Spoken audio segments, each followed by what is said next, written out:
তিন রকমের ধর্মের লোক বেশি আছে, খ্রিস্টান, ইসলাম আর হিন্দু। 100 জন খ্রিস্টানকে যদি একই প্রশ্ন করে তোদের ভগবানকে, একবারই বলবে আমাদের ভগবান ঈসা মসীহ, যিশু খ্রাইস্ট। মুসলমানকে জিজ্ঞাসা করবে 3 থেকে 5 মানে মৃত্যুর আগে পর্যন্ত, যাকে এই তোদের ভগবানকে, একই উত্তর দেবে, ভাই আমাদের ভগবান হলো আল্লাহ। হিন্দুদেরকে যদি একই প্রশ্ন করা হয়, ভাই তোদের ভগবানকে, কনফিউজ।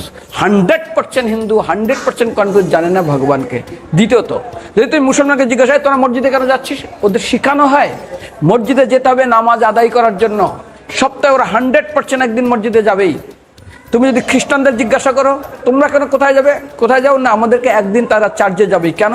ঈশ্বরে প্রার্থনা করার জন্য, ওদের শিখানো হয় জন্মের থেকে, এটা সংস্কার। আর হিন্দুদের যদি জিজ্ঞাসা করে তোমরা মন্দিরে কেন যাচ্ছ, হ্যাঁ আমার ছেলের বিয়ে হচ্ছে না, আমার মেয়ের বাচ্চা হচ্ছে না, আমার বাবা হসপিটালে আছে, কালকের আমার মামলার ডেট আছে, আমার ব্যবসা খুব খারাপ, আমার শরীর খুব খারাপ। 99.99 হিন্দু জানে না মন্দিরে কেন আসা উচিত, তাদের ভগবানকে মৃত্যুর পরে কোথায় যাবে। মুসলমানকে জিজ্ঞাসা করবে মৃত্যুর পর কোথায় যাবে, বলবে ভাই নামাজ রোজা যদি না করি দোজকে যাব, অর্থাৎ নরকে যাব। যদি হিন্দুদেরকে জিজ্ঞাসা, ওদেরকে বলবে আর যদি করো নামাজ রোজা করি তাহলে বেহেশতে স্বর্গে যাব। যদি খ্রিস্টানদেরকে জিজ্ঞাসা করো, এই তোমরা যদি আমরা ঈশ্বর আরাধনা করি হেল অর্থাৎ নরকে যাব।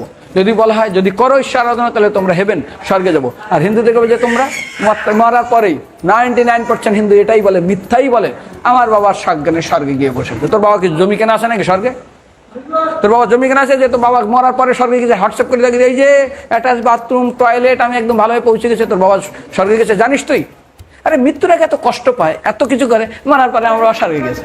আরে যখন পুলিশে কোনো কয়েদি কোনো অপরাধীকে ধরে 2-4টা ডান্ডা মারে, তারপর থানায় গিয়ে আরো ট্রিটমেন্ট করে, তারপরে কোর্টে বিচারে, তারপর জেল খাটে, মৃত্যুর আগে এত কষ্ট করে আমরা মারা যাই, মারা পরে আমার বাবা স্বর্গে গিয়ে বসে আছে, ওর বাবার জন্য জমি কেনা আছে। না, এরকম বলা যাবে না। এই জন্য আমাদের শাস্ত্র বলে পরলোকগত, স্বর্গীয় বলে না।